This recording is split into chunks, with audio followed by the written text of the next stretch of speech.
Only 3.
How are you, Professor? Hi,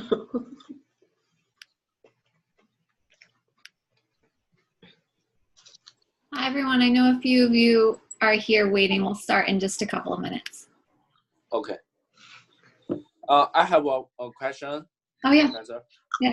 Yeah, you provide 2 sessions for us, so we just pick one, right? Yeah, for this week, you just pick one session. Usually it'll be twice a week and they'll both be different. But this week, I just wanted us to feel out the waters on all of this. Oh, okay. Okay. Yeah, so this week, just this one and that's it. So And this one won't be very long this week because we're not going to be talking about theory too much. Okay. Okay. Thank you. All right. We'll give people another minute or so to show up. Okay.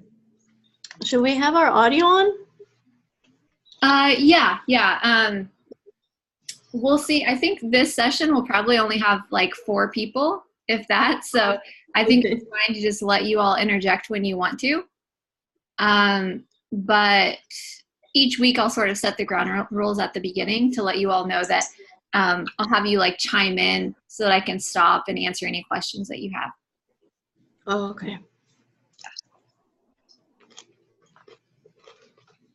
And like Elizabeth did, you can choose to use video or not. So that's up to you. Oh, okay. I'm eating right now, so. Yeah, I don't blame you. It's fine. It's totally fine.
All right, so it might just be the 3 of us.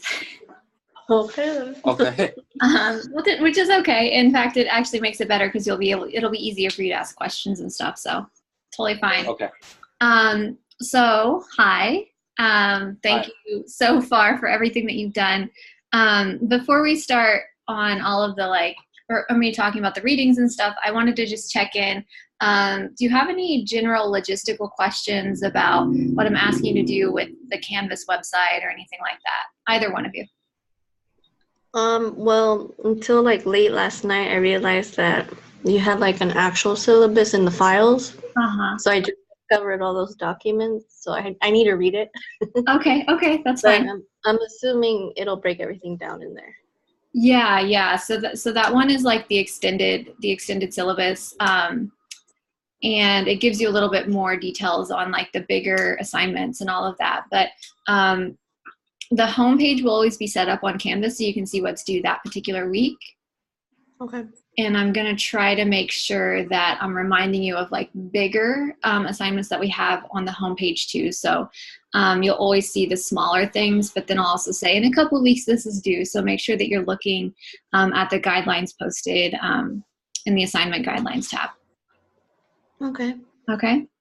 And as far as like the due dates on the stuff from last week, because everyone's getting used to the format, including myself, I'm extending it so you can, if you didn't do the stuff that I asked you to do, you can go ahead and just make sure that you have it done within the next couple of days. Okay. Okay. I have a question. Okay. Yeah. The same as the syllabus, and I didn't see any requirements for each assignment, and I just can cancel the schedule of what we should do, right? Okay. So like I say, they have a paper one, response paper one is coming, and I want to know more detail. What's the requirements? Yeah, so you can see the requirements if you go to the Files tab on Canvas. Are you on Canvas? I can give you a second to do that if you want. And Elizabeth, you can do it too if you haven't seen it. Yeah. Let me log it. Files. Which button? Files. Okay. So you might see under Files, you might see Assignment Guidelines. Oh yeah. Or response one. Oh, I see. Okay. Sounds good. And then next week, I'll actually talk about the assignment in more detail on the first meeting that we have next week, so that you can spend some time looking at the guidelines on your own, and then we'll start every class with me checking in, so you'll be able to ask any questions you have about those guidelines. Okay. Sound good? Good. Okay. And the other thing, because I am a Chinese, so I'm international here, student here. So I'm not attending the United States political position. So many things I don't understand. Okay. But I will try. Yeah. I will try all my best. Yeah, that's totally fine. And this is actually, unfortunately, the case for many people who are from the United States. They don't know a lot about what's going on in politics either. So this is why, and Elizabeth is laughing because you probably know it's true. Yeah. This is why in this first week, I just had you read some stuff that gives you a little bit of understanding about the political grounds, so that we can get some history. And then I don't expect you to know everything that's going on. We'll just use the readings to then look at some of the things that are going on. Yeah. I read the readings. I feel it's interesting. Okay. Yeah, helps me a lot. Okay, awesome. And Elizabeth, any other questions you want to check in on? No, I think that's it. These Zoom group things will usually have the same schedule, either Tuesday or Thursday. Yes. It looks like I'm probably going to do, and we'll see with the poll this week, but it looks like a lot of people prefer night. So one of the schedules is going to be at night, like 6-ish. Okay. And then I'll see what the other schedule says. It will probably be Tuesday, Thursday. Yeah, because it seems like that works for people. Okay. Yeah. Okay. And you don't always have to attend. So if you find these unhelpful, like for some people, they'd rather just read, do the assignments, and that's it. That's fine. Okay. Okay. Sounds good. Okay. All right. Well, let's go ahead, and I'm going to share my PowerPoint with you. So this PowerPoint is typically more detailed in like a classroom setting, but I want to be able to use it so that you're not just staring at my face as we talk about some of this stuff. And then I'll sort of, reference the reading a little bit and ask you all some questions, and we'll see how this goes. But it shouldn't take too long for this discussion. All right, so give me a second. I'm going to share my PowerPoint with you. So this is my first online session, so this is sort of exciting for me. But well, mine too, so we're in it together. Yeah, exactly. All right, So let's see here. I can get this. All right, so you can all see this, right? Yeah. Yeah. Okay, cool. So today's discussion, just like the readings, is going to talk a little bit about what we think citizenship is based on that first reading, Founders reading. And then we'll talk a little bit about things like the Great Compromise, some of the questions that you were asked for the first assignment. A few of the goals that I want to make sure that we get is I just want to talk generally about the political landscape and political participation, especially of the younger generation, because that's what Childers focuses on. Then we'll talk about a concept called Walter Fisher's narrative paradigm. This was not in the readings. This is for us to sort of use a rhetorical concept to understand why you might be reading something from a civics book. So I'll explain that concept. I don't expect you to know it, but we'll get there in just a little bit. And then finally, I'll make sure that you know the difference between a Federalist and an Anti-Federalist. So based on the way you responded, it looks like most of you do, but we'll have a short discussion about that too. Okay. So that's the plan. So my first order of business, in fact, after these buttons, I actually just want to focus on this slide. I want to make sure that I establish the difference between conservative and liberal, and a few other key terms that might come up as you're doing different readings, even outside the class. So especially for people who aren't familiar with politics, this is really important. Some of us feel like, oh, we know this because we've been doing this for a long time. But anytime that I reference the left, I'm referencing someone who is liberal. And sometimes, although this isn't always the case, I'm also referencing someone who's a Democrat. So if you're unfamiliar with the political system, just know the Democrat is left, and that typically means that, just some basics there, like for the governmental system, so governmental support system. So for example, they'd be okay with higher taxes if that means we're going to have better schools. Okay. Makes sense? Okay. Mm-hmm. And then for the right, and I mean, there's so much more to this, but I know you can also like Google on your own and find some of this too. But for the right, when I say the right, I'm talking about conservatives, and that's sometimes used interchangeably with Republicans. So Republicans, just a general idea is they typically want lower taxes, and they're typically okay with private industry. So they'd rather not the government take care of things like schools. Okay. And there's no, the boxes are weird, and most of us don't like the boxes, which is why I had you take that quiz. But the right is also associated with sort of the military defense, and the left is associated with not wanting to use military, that kind of stuff. The other term I want to define is libertarian. Are either of you familiar with this term? I mean, I've heard it. I was laughing because I'm one of those people that aren't probably, really following the politic world. Okay, good. So I know sometimes when people are watching this, they're like, I already know all of this. So I'm not just like explaining for no use. So if either of you have heard of the term libertarian, do either of you want to like guess what they might be interested in politically? I don't know. Okay, yeah, that's all right. There's only three of us here, so I'm just feeling the waters. So as far as libertarians go, what they are typically for is no government involvement at all. Oh. So, no comments. Yeah, so they would prefer that we all just do things on our own. Like the independent, right? Yeah, so they're typically like when people are voting for president or something, and they're not going to vote Democrat or Republican, Libertarian is one of those independent parties that is an option. The main difference between a Libertarian and a conservative is conservatives still sometimes are okay with the government intervening on social issues. Oh. So a good example of this is like sometimes conservatives would want marriage to be between only a man and a woman. I see. Whereas libertarians would say, do what you want, the government should not be involved. Does that make sense? Yeah. Oh.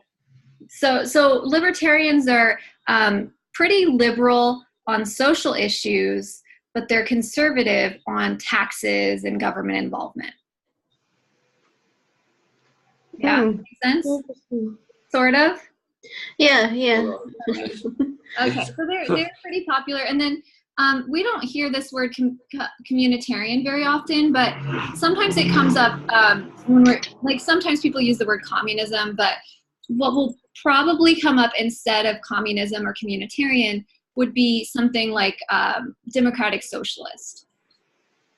And it's not, I don't want you to think it's interchangeable with communitarian, but it's close to what it is. A democratic socialist is someone who is for, like this says, if I can get it to work, big government.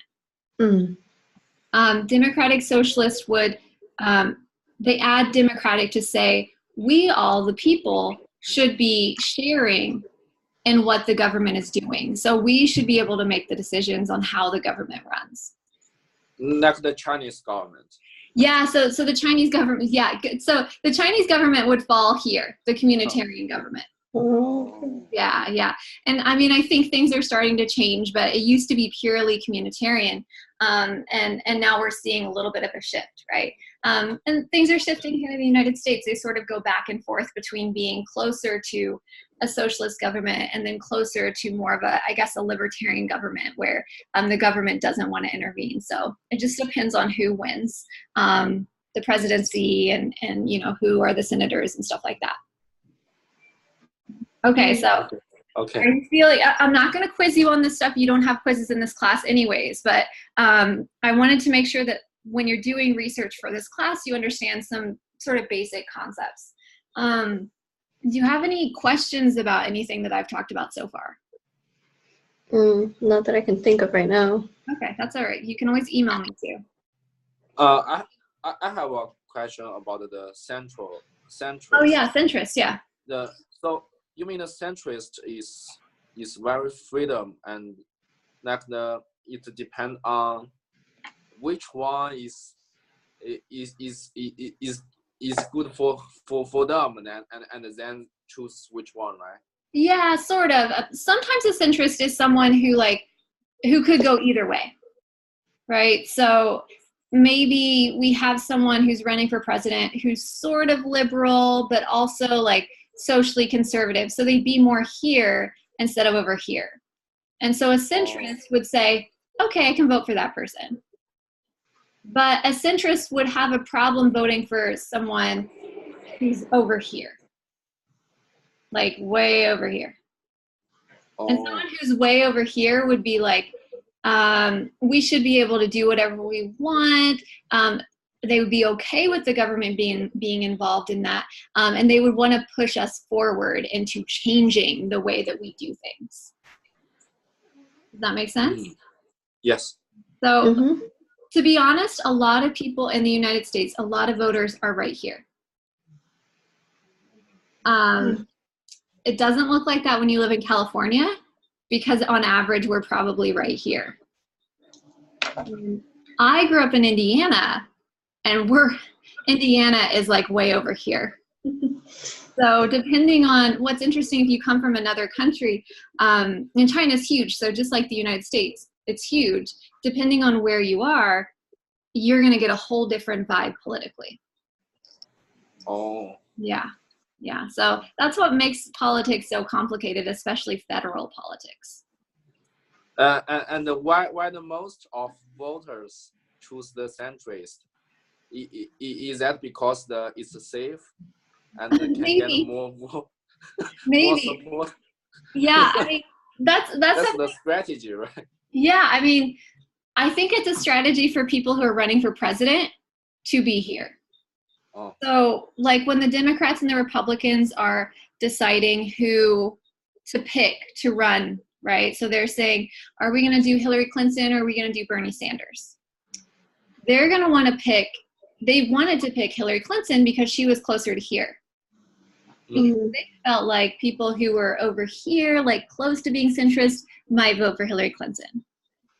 right? But they didn't want to vote for Bernie Sanders because he's like somewhere over here. And they were like, these people over here are not going to vote for him. Does that make sense? Oh, yes. Elizabeth, are you following us? Yeah. Okay. I don't want to spend too much more time on this because I want us to move forward. I wanted to ask both of you, when you took the quiz, and I know I saw your answers on this, but did you feel like it was easy to answer most of the questions? Did you feel like you could say I'm this or I'm that, or did you find that pretty difficult? Me personally, no, just because I feel like I don't have all the information. So I'm kind of going on a general sense of what I thought I would want, but I don't know the details that go under that. Yeah. So that sometimes is what happens. And that's one of the reasons why many of us find ourselves here. Because we maybe don't know all the details, right? And our K through 12 schooling doesn't really give us the details that we would probably need to make the decisions on whether we are here or here. That quiz was typically asking you, are you here or are you here? Right? Oh. And so the issue is many people are like, I'm somewhere in between. So I can't really answer this or that, So this is one of the reasons I had you do the quiz, because I wanted you to start thinking about like, oh, it's uncomfortable for me to pick this or that. I'm not really sure where I am there. Right. Yeah. Okay. Okay. Yeah, all right. Okay. I think we've added another student. Joe, are you there? Might be setting up audio. Yeah. Okay. Well, he may or may not come in eventually. I want us to move forward so we can start getting into the Childers reading. Okay, so I have a couple of questions that I want us to think about. So if you can remember from the reading or you have it with you, do you remember, I guess first, before we even get into these more difficult questions, what was Childers trying to do with his essay? This is the first essay you had to write about in the reading comprehension questions.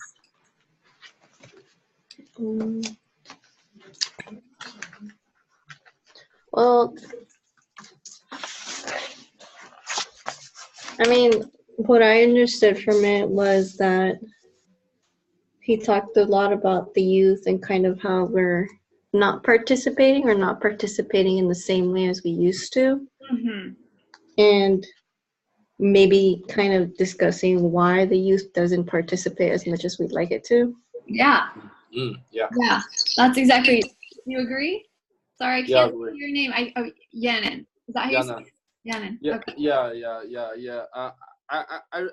I respond is the first one is trying to analyze why more than half of young people they don't care about the vote of the 208. Yeah. And also the popularity of adults aged 18 to 24 and has reached 48.5%. Yeah. So what he's trying to do is, so when that was in 2008, when that was happening, everyone thought that Barack Obama was, because he was so young and he was able to like reach out to young people, they thought that young voters, hi Joe, we're talking about the Childers article right now. So right now we're talking about the thesis, and then we're going to get to these two questions. So we haven't gotten to the two questions yet, but we're just going to discuss them.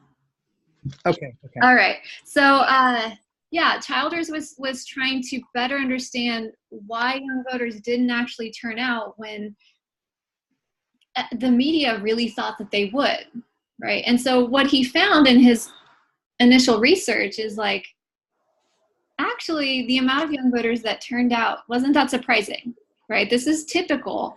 Young voters typically turn out less than all of the other voting population. So what he's trying to do is he's looking at the possibility that young people are doing something differently in politics. And so he's optimistic about the millennial generation, not necessarily about them voting, but about them doing something politically. Does that make sense? Yeah. Yeah. Any questions so far? No. No. Okay. That was just on the assumptions that they just lack the civil need or the civil service that like prior generations were giving into society, right?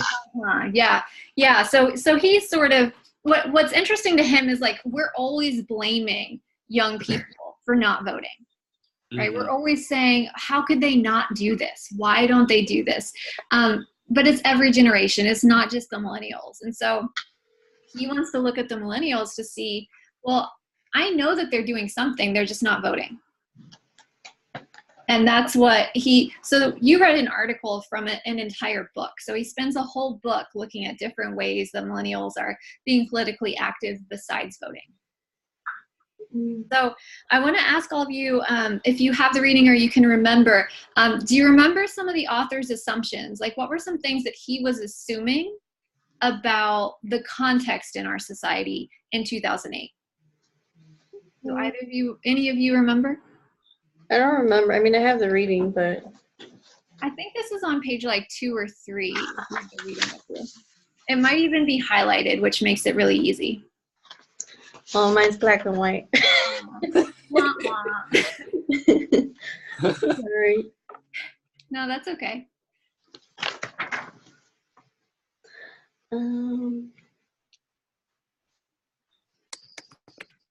Well, I'll give you one of them while perhaps you all are looking and you have to them. So one of them he believes is that, and this seems so common sense, but political actions change with the times. So one assumption that he has is that, in other words, the way we communicate does not stay the same. Right? Yeah. So he's assuming that we need to look at every generation and see how they've changed and what their mark on is political, what they have to do with political communication. And so he feels like every generation could be unique. So that's one of the assumptions, that we, no matter what, we are going to constantly be changing the way that we communicate. And that includes politics. Okay. Anyone find the other assumption?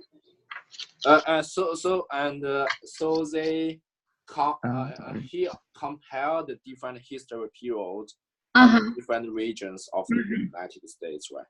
Yeah. So something that's really important to him is finding value in the young generation, no matter which generation he's talking about, right? So the book is about the millennial generation, but he is just saying we change with every generation, right? And that makes sense because we have new technology, right? One generation didn't grow up with television, right? And so this is an assumption that he has, but he's recognizing that not everyone agrees with that assumption. So one of the reasons I'm pointing this out, his assumptions, is that when you continue to do readings in this class, try to think about some of these assumptions that these authors have, that they start with right away, that if you don't agree with, you're not going to agree with any of the other arguments. Right? So if you don't agree that we change the way we communicate based on new technology, then everything else Childers has to say you're not going to agree with. Right? And that will be the case on all assumptions for all of the readings coming through. I have a question. Of course, yeah. So next, these readings, each order of one reading is focus one direction, not care for both sides or all of situation, right? Yeah. So this reading is focused. He has a clear argument. He's not trying to be objective. He's saying this is what I believe. And a lot of rhetoricians are like that. But I will say that most of the stuff that we'll read will be less opinionated, and it will be more theory-based. In other words, they're using a rhetorical theory to tell you something. So they're looking through the lens of Kenneth Burke, or they're looking through the lens of Socrates in order to make their arguments. Childers is doing something different, and part of that reason is I just wanted to give you something sort of basic to start off with this week, so that you could get some like grounding on where we stand.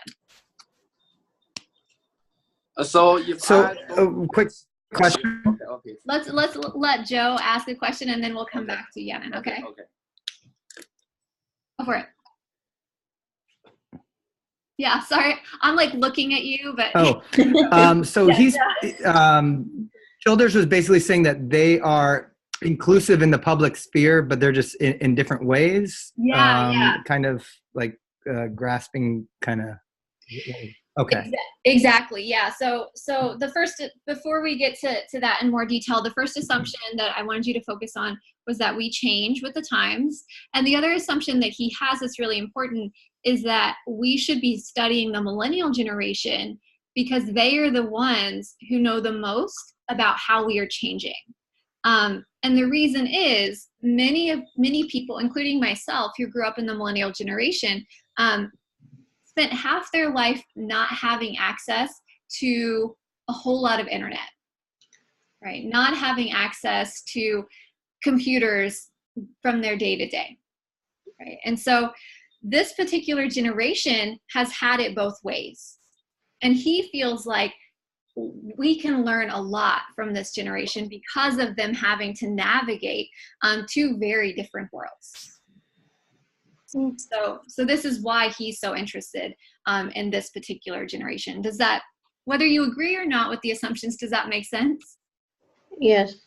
Yeah. Joe, does that make sense? Are you good? Yes. Sorry, I keep like making eye contact with you all. Okay. Yeah, my screen is like, I have for some reason my connection's really broken, so I was trying to see what's the best way, at least to hear what you're saying, so it's not broken. So I kind of will catch a question, then it'll like break up, and then and then I'll catch a bit of the answer, and then it'll break up. So I'm kind of trying to work with it a little bit here. Yeah, well, no problem. We're new. All of us are new to this. So the other thing I want to make sure that we focus on, and this is something that Joe was starting to bring up, Childers talks about things that are necessary to be a good citizen, right? So what are some of the things that either he talks about, or we can talk about just generally, what does it take to be a good citizen? What do you think?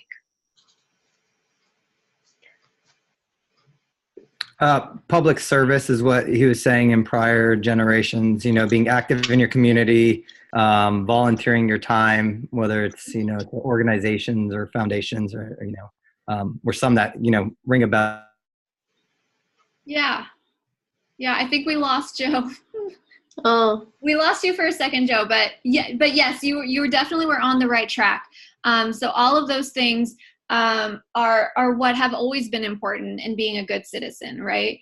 Elizabeth, Yanan, do you have anything to add as far as what you think it takes to be a good citizen?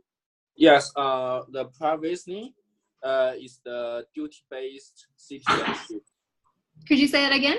The privacy is the duty-based citizenship. Mm-hmm.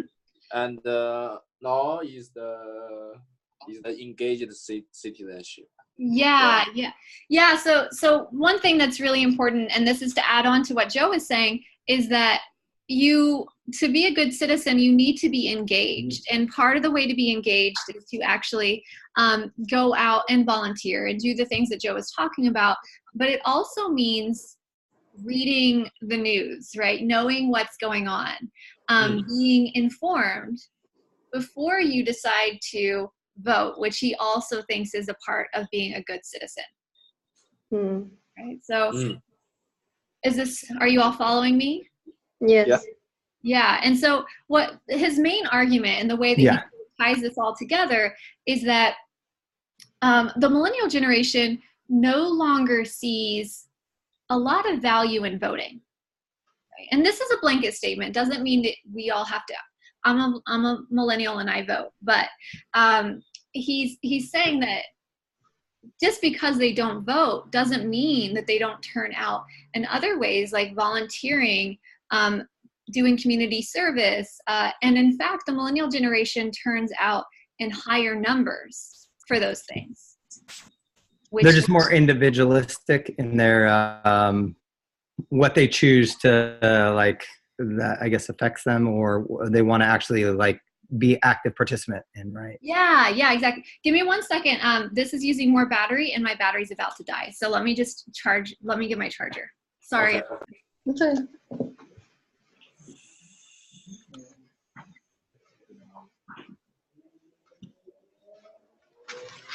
I need record. Yeah. It's not. The internet, I told you, you have that fast. I can download a video, upload a video into my thing last night. It took me 4 hours to do it. Okay. All right, so I'm back. And thank you for your patience. I'm sorry about that. I didn't realize how much this would take battery-wise. So we were going to talk about a couple of things related to citizenship, but I'm going to put that on the back burner. So a couple of these slides we're just going to go through because I want to make sure that we talk about a few more things before I conclude our conversation. Okay? Okay. All right, so don't worry about these really interesting pictures. None of them matter right now. The only other thing that I want to make sure that we address as we start thinking about the civics textbook is something called Walter Fisher's narrative paradigm. And Joe, I don't know if you're still there or not, but I introduced this towards the beginning of our session, but you did not read about this. So don't be like, oh my gosh, what is this? Walter Fisher's narrative paradigm is a rhetorical theory that allows us to understand why we do the things that we do, right? So he believes that we do, and when I say we, I mean people, right? We could talk about this as citizens if we want to use Childer's article.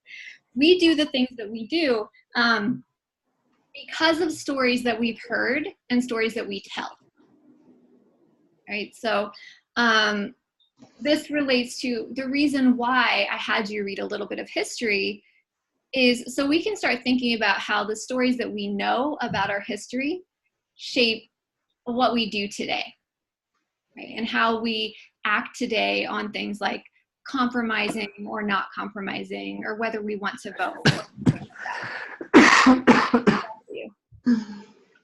Thank you. So the narrative paradigm functions in two ways. So the first way is if a story has probability. So a story will have probability if it makes logical sense. So for example, if I were to tell a story that said, I went to the store, I picked up a bag of beans, I paid for my beans, and then I left, versus if I were to tell a story that said, I went to the store, I picked up a bag of beans, I did not pay, and then I left. That first story would have probability for most of us because logically we know we are supposed to pay, right? The second story would not have probability, which means that it wouldn't persuade us because most of us don't go to the store and pick up beans and not pay. Right. And I'm giving you basics right now so that we can think about this historically in just a second. So the other way that this functions, and a story could have both narrative probability and narrative fidelity, or it could have one or the other. So the other one, fidelity, has to do with whether a story rings true to you. So it might not make logical sense to most people, but for you, you're like, oh yeah, actually I do that, right? And in fact, this makes me want to hear more about this. So perhaps you are someone who maybe knows a store owner who allows you to take beans and not pay, right? Maybe you're going to pay later. That means that my story, even though it wasn't probable, it has fidelity because this is something that happens to you, right? And so fidelity has to do with sort of the individual thing, and probability has to do with like the common sense, like does this usually happen? So the fidelity is the kind of loyalty, right? Fidelity is like, for all of us who feel like we're different, right? We're a little bit weird. We are looking for that individual connection. Like for me, I do things in like I have some disabilities, so I do things in like sort of a weird way sometimes. And so when people tell stories, I'm like, oh, that doesn't usually work for me, but I know it's probable, right? But if I hear someone who has the same disabilities as me tell a story and they're doing the same things as me, even though I know it's not probable, that story has fidelity for me, because I'm like, yes, that happens to me. Oh. Does that make okay. Yeah, so sometimes some of you might be familiar with stories that you're like, oh my gosh, yes, that's me. That would be a story that has fidelity. Oh. Right. And it could also have probability, but it doesn't have to. I see. Make sense? Yes. Any questions that you all have? Okay. All right. So one of the reasons why we're thinking about this is I want to bring up the concept of the American dream. Right. So what do I mean when I say the American dream? I'm just using that blanket statement. What is the American dream? Freedom. Freedom.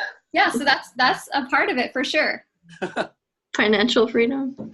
Yeah, financial freedom. So that includes being able to do things like buy a house, right?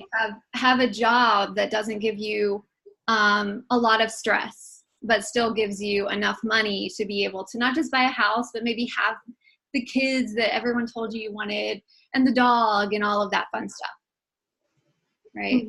Yeah. So family, all that. Exactly. Yeah. So the American dream is something that has probability because for so long we've been told that it should be true, right? So it's sort of been standardized.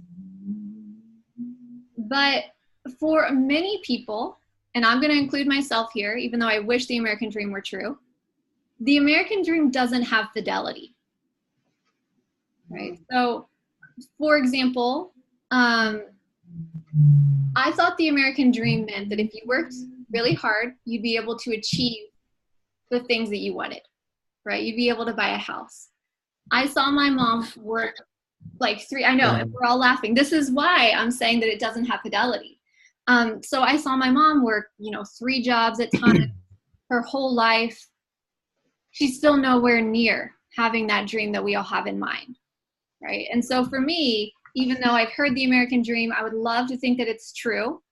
It does not have fidelity, right? And so these stories, they shaped the way that I operated for most of my life because I thought that they were probable. And then when I got older, I realized they didn't have fidelity, so they no longer shape or justify the behavior that I do, right? I've thrown them out. Are you all following me? Yeah. What questions do you have so far? Nothing, you're just bringing me down. Sometimes the rhetoric class will bring you down a little bit. Very true, right? This is more about thinking about how all of these stories that we've been told in our history class, and we've been told sort of a specific type of story, have really had an effect on the way that we function, right? And sometimes it's a good effect because they need us to want to work, right? And when I say they, I mean the people in power need us to want to work, because if we didn't work, then what would they do? Right? They need us to be able to pay taxes. We need to work or we wouldn't be able to eat. Right? So without those stories, we would maybe not be as willing to work as hard as we do. Very true. And that's good and bad, right? There's good and bad there. Yeah. Okay. All right. So now I'm sorry, Elizabeth, that I bummed you out.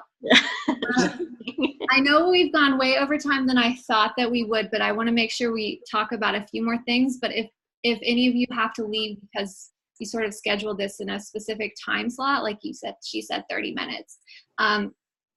As always, you can leave whenever you want. Okay.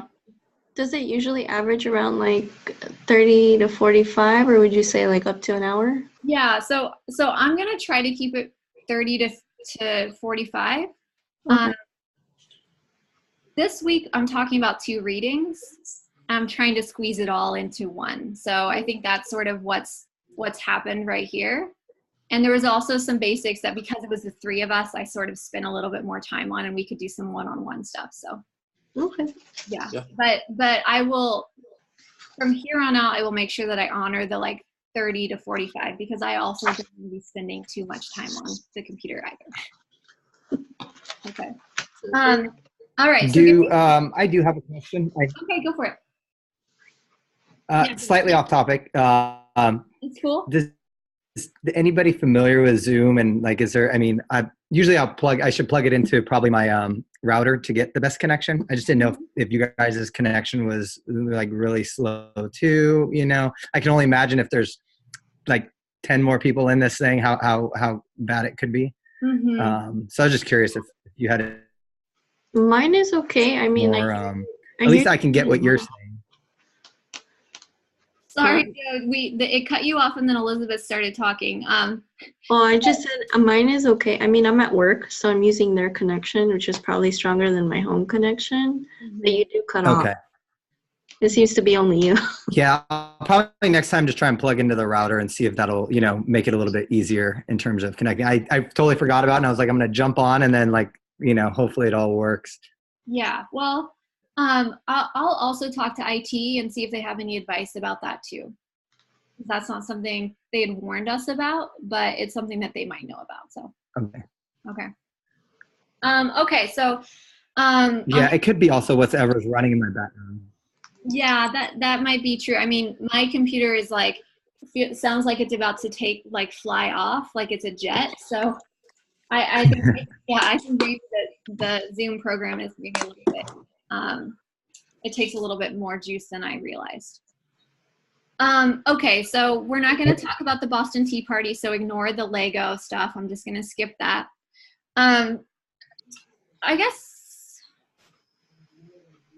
you all spent some time talking about the Great Compromise. So you know, when you answered questions for the reading comprehension assignment, you know what the Great Compromise is, right? You know it was a compromise between 2 different types of states, right, based on population. Mm-hmm. Yes, small states and the large states. Good, yeah. And I know some of us, this is just review, which is great, but some people have forgotten all of this stuff. So one of the reasons I had you think about the Great Compromise is the assignment that you're going to have to do after we get out of the session before the end of the week. We're going to reflect on whether you think a great compromise could happen today. Right, so you're going to reflect on whether you think that you're optimistic, bless you, whether you're optimistic enough Thank you to believe that we could have some sort of great compromise, right? And so I'm going to have you think about that, because for me, this was one of those stories that was told about politics that I really thought, this is why politics is so amazing, right? When I was learning this in history class, I was like, even if you have all of these different value systems, you can come to an agreement about something. Right? And yes, there are way more people now, right? So it's a much different time, but in the assignment that you'll do, you'll just sort of think about whether you think a great compromise could happen today. Okay, so I'm giving you a little bit of warning about that, but otherwise I won't make us talk about this anymore. Okay. Make sense? Yeah. Mm-hmm. Okay, so the last thing I want us to come up with, I will skip the 3/5 compromise. Unfortunately, it is really important, but I don't want to take too much of your time. The last thing I want us to talk about is the difference between federalism and anti-federalism, which is the thing that you spent some time reflecting on as well. So I'll talk about the Real ID Act in just a second, but remind me what it means to be a federalist. Anyone want to jump in? Weren't they? I feel like I'm gonna get it backwards, That's but okay. I thought like they want the government to have power, versus the anti-federalists wanted, I guess, their own people to kind of rule or govern. Yeah, and to add to that, the Federalists want a strong central government. So in other words, they want this big federal government. And then an anti-federalist wants the state to deal with that. Okay. So when Elizabeth more state and local, right? Anti-federalists, more state and local, right? Yeah, yeah. So when Elizabeth said they want their own people to do it, that's exactly right. They want the state to do it, right? So this is something that's still coming up today, this argument over whether we have a strong central government or whether we have states' rights, right, and local rights. And a good example of this that I wanted to reference is something that happened all the way back in 2005 that's actually just now being implemented, called the Real ID Act. Right? So it's okay if you're not familiar with this, but the general idea is we're all going to have an ID throughout the United States that shares a lot of similarities. Right? They're not going to look exactly the same. There's going to be some things that are the same. And this was passed in 2005. Anyone want to know why it took so long to become, like, I think California this year and next year, finally Californians have to get a new ID. Is this where it affects it, like if you're traveling from state to state? Exactly. So those of you who saw those things shared on like social media, this is the thing they're talking about. Like if you don't get a new ID, you're going to have to use your passport to be able to travel even within the country. Right. Yeah. So anyone know why it got delayed so long? I do not. Why? So here it is. The reason why is the states were suing the federal government because what happens when you have a strong federal government is they then decide for the states, and then the states right now have to figure out how they're going to pay for these IDs financially. Right. So this is one of those struggles between federalists and anti-federalists, because now the states are having to make their voters upset because they're making their voters get new IDs. And on top of that, the people who are maybe low income, who can't afford to get a new ID, are sometimes getting funding from states in order to get that new ID. Oh. Right? And so this is costing the states money, and the federal government initially was like, you're not getting any money from us. Right? You're going to have to do this on your own. We've made this decision for you, but you have to figure out how to pay for it. Right? And similar things happen with like Obamacare. Right? They decide this is what's happening, and then that's what I was about to say. Exactly. Yeah. So one of the reasons you're reading sort of this historical text is I wanted us to think, okay, this is what happened then. And then I wanted us to realize that, yeah, this was hundreds of years ago, but these sorts of things are still having an effect on all of the political decisions that we're making today.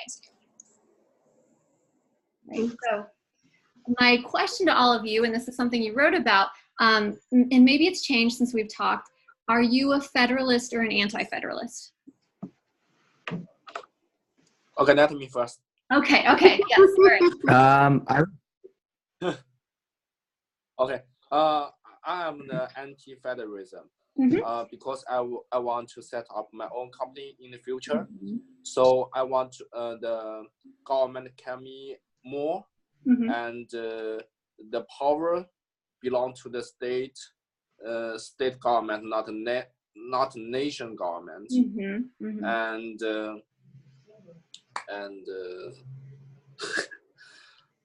then. Well, that's good. I mean, I think that's a good argument so far. That's great. Yeah. That's all. Yeah, good. I like it. Yeah, I mean, there's less red tape if you have less government to work with, right? I think that's a really good argument for anti-federalists. Elizabeth, Joe, I know you're having problems, but either one of you want to answer? I don't know. I'm unsure, to be honest with you. I feel like it's always a tug of war with power. So that's why I'm always like, I don't know if I'm really more this or that. Yeah, and I like that you said that, because what's interesting is I think I am a federalist depending on who's in the federal government. Oh, I see. So I'll be honest, like when we have, and you probably saw in my video, I'm very liberal, especially on social issues. So when we have a very liberal president, I am like, yes, do all of this, you know, make sure that we can push forward. But when we have someone who's conservative, I'm like, can I, like, oh, we live in California. Yes, like I'll just listen to the state. Right. And so I think a lot of people sort of flip flop like that, for better or for worse. Yeah. Joe, do you want to share, or you don't have to if you don't want to? Yeah. Yeah. If you guys can if you guys can hear fully. I'm very much like, you know, at one point in time, I was very like conservative, you know, just from, you know, my upbringing.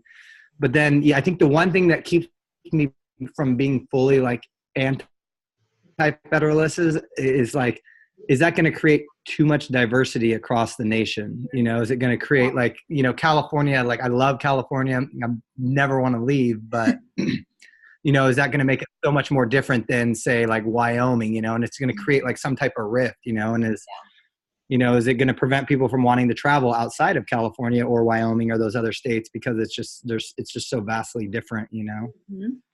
Yeah. I mean, I think that's a great point. My family all lives in Indiana. So something that I've struggled with is, you know, they're very conservative, most of them. But I have some cousins who are liberal. And some cousins who are, you know, I have a trans cousin who his rights are not recognized in Indiana. And so what makes me struggle a little bit about sometimes being an anti-federalist is I also care about my family in this other state. And so I would like the federal government to, you know, make it so that we could recognize someone's humanity at least. Yeah. So it's difficult. And exactly. I'm very like, as I've gotten humanist, you know, as I've gotten older, you realize, you know, it's like